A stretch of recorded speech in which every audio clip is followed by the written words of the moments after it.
ब्रेकनंतर आपल्या सगळ्यांचं पुन्हा एकदा स्वागत. सुरेश धसजी, अंजली दमानी आता तुमच्या या सर्व शंकांवरती, उपस्थित केलेल्या प्रश्नांवरती तुमच्या हेतूवर शंका उपस्थित करतात.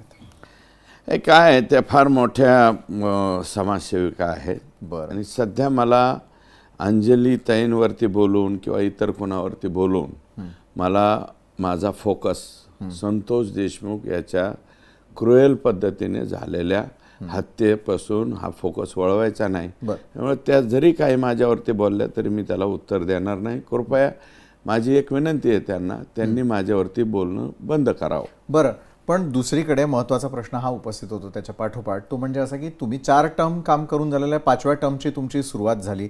5व्या टर्ममध्ये आल्यानंतरही जर बीडचा बिहार आणि बीडचं जंगल राज होत असेल तर त्याला तुम्ही कारणीभूत नाही का? वेळीच आवाज उचलला असता तर आज ही वेळ बीडकरांवर आलीच नसती, मराठवाड्यावर आलीच नसती. हे बघा, हे प्रकार पूर्व आणि पश्चिम भाग आहे. बरं, हा पूर्वेचा भाग आहे बीडचा. आम्ही खूप लांब पडतो इकडे. आम्हाला तिथं जायला 3-3.5 तास लागतात. आणि हा जो भाग आहे हा सर्वाधिक जास्त डेंजर झाला 2019 पासून. तर मग 2002 पासूनच याची सुरुवात झाली. पुढे हळूहळू हे राखेचं याचं त्याचे उद्योग आले आणि मग 2014 पासून वाढलं आणि 2019 पासून तर मग ते शिखरावरच गेलं.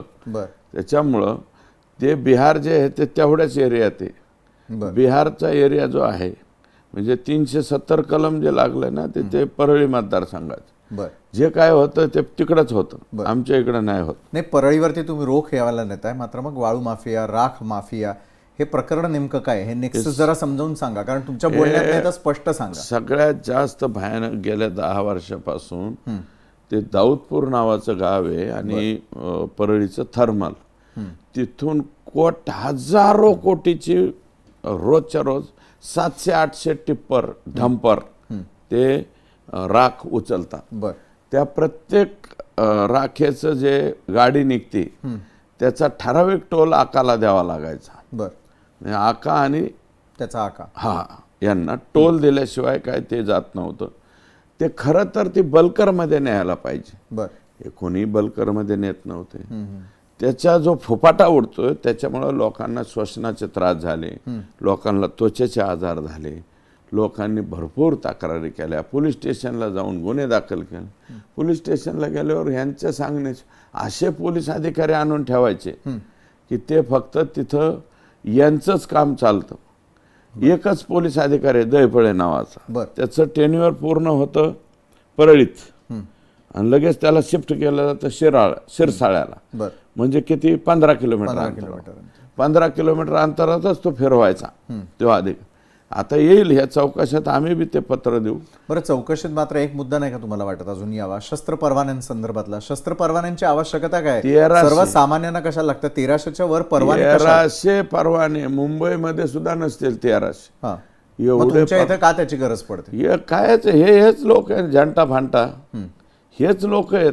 यांनाच गरजा पडतात ना, हे 2 नंबरवाले, 3 नंबरवाले, 4 नंबरवाले. आणि सगळ्यात जास्त शिफारशी कोणाच्या? तर आकाच्या. आणि आकाचं सर्वाधिक जास्त ऐकलंय मला वाटतं नंदकुमार ठाकूर नावाच्या SP-नी.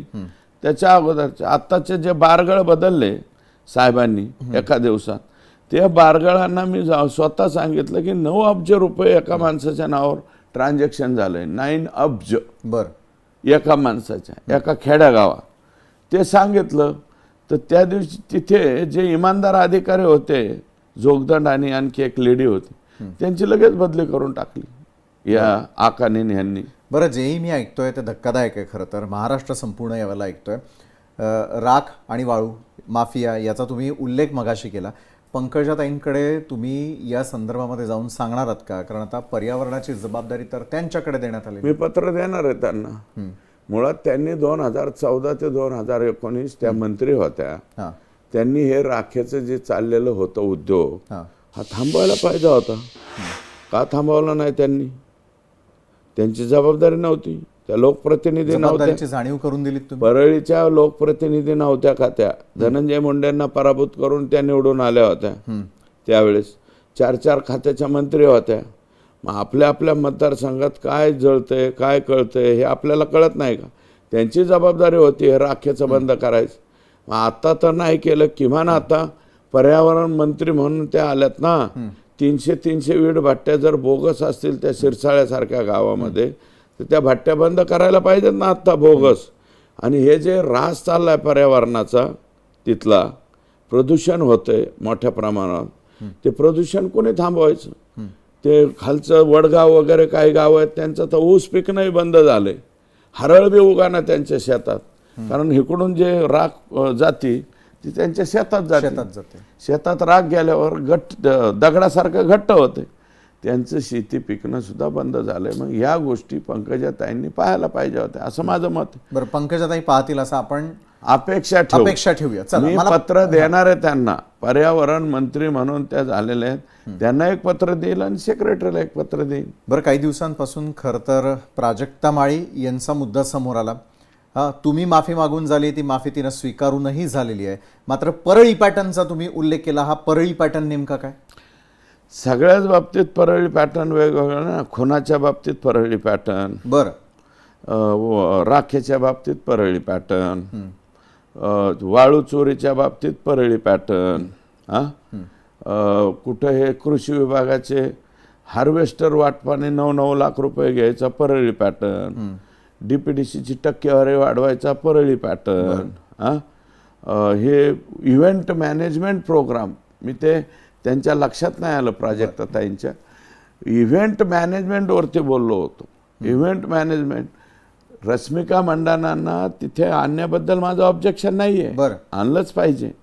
तुम्ही चांगले कार्यक्रम करता, नाथ प्रतिष्ठानच्या वतीने करा, परंतु अख्खा मराठवाडा पाण्याखाली गेला आहे. लोकांचे म्हणजे कमरा इतकं पाणी लोकांच्या शेतात आहे, त्यावेळेस रश्मिका मंडाना आणून नाचवणं कितपत योग्य आहे? त्या कालावधीत आणण्याला मग संवेदनशील आमचा कृषी मंत्री कुठं? आणि हे धनंजय मुंडे पूर्वी असे नव्हते हो. बरं, हे आत्ता बिघडले, पूर्वी चांगले होते. बरं, पण या मुद्द्यावरती ज्यावेळेला तुम्ही प्राजक्ता माळी यांच्यावरती बोललात त्यावेळेला कुठेतरी मला एकटे पडलात का? हे तुम्ही एकटे पडलात का? कारण भाजपनं थेट तुमच्यावर टीका केली. पडलो बिडलो तसं काही नाही. बरं, परंतु आता मी दिलगिरी व्यक्त केलेली आहे, त्यांनी स्वीकारलेली. कृपया हा विषय संपवा, कारण मला संतोष देशमुखवरून फोकस हटवून द्यायचा नाही. बरं, तुमच्या कारकिर्दीची सुरुवात ही गोपीनाथ मुंडेंच्या काळापासूनच खरं तर झाली होती, पण बीडचं जंगलराज होईपर्यंत तिथले लोकप्रतिनिधी तुम्ही होतात, इतरही होते, काय करत होतात? आम्ही आमच्या मतदारसंघामध्ये फिट आहोत. आमचा मतदारसंघ त्यांच्यापासून 150 किलोमीटर इकडं, 100 किलोमीटर उलटा, बरं का. आमच्या मतदारसंघामध्ये अडचण नाही. हे सगळ्याच्या सगळे प्रॉब्लेम क्रिएट संगीत दिघोळेचा ज्या दिवसापासून मर्डर झाला तेव्हापासून हे प्रकार आलेला आहे. आमच्या जिल्ह्याला माहिती कोण कारभार करीत होतो, कोणाच्या हातात कारभार गेल्यापासून संगीत दिघोळेचा मर्डर झाला, ते आता शेवटचा आमचा संतोषचा मर्डर झाला. या सगळ्याची हिस्ट्री काढली, चौकशी केली तर ती बाब लक्षात येईल. म्हणून माझं मत असे की बाबा हे क्रुएल पद्धतीने अतिशय इतकं वाईट मारत असतात का? 250-300 ठोके मारायचे एका माणसं, त्याचा जीव काय म्हणला असं नाही. बरं, पोस्टमॉर्टम रिपोर्ट मधले मुद्दे तुम्ही उपस्थित केले, मात्र मग व्हिडिओ कॉल कुणाला गेलेला होता? व्हिडिओ कॉल कोणाला केलेला आहे? याला आम्ही अशा पद्धतीने मारतो, रिंगण करून मारलंय. रिंगण करून हातामध्ये जे लाठ्या कोठ्या, जे हॉकी स्टिक, हे ते यांनी मारलंय त्याला. तुम्ही त्याची पाठ पाहिली का संतोषची? 1 mm तरी जागा शिल्लक आहे का मारायची? सगळ्या अंगावरती मारलंय, त्याच्या बॉडीत 2 लिटर रक्त साठलंय. एक ठोका टाकला तर 15 ते 20 ml साठतं.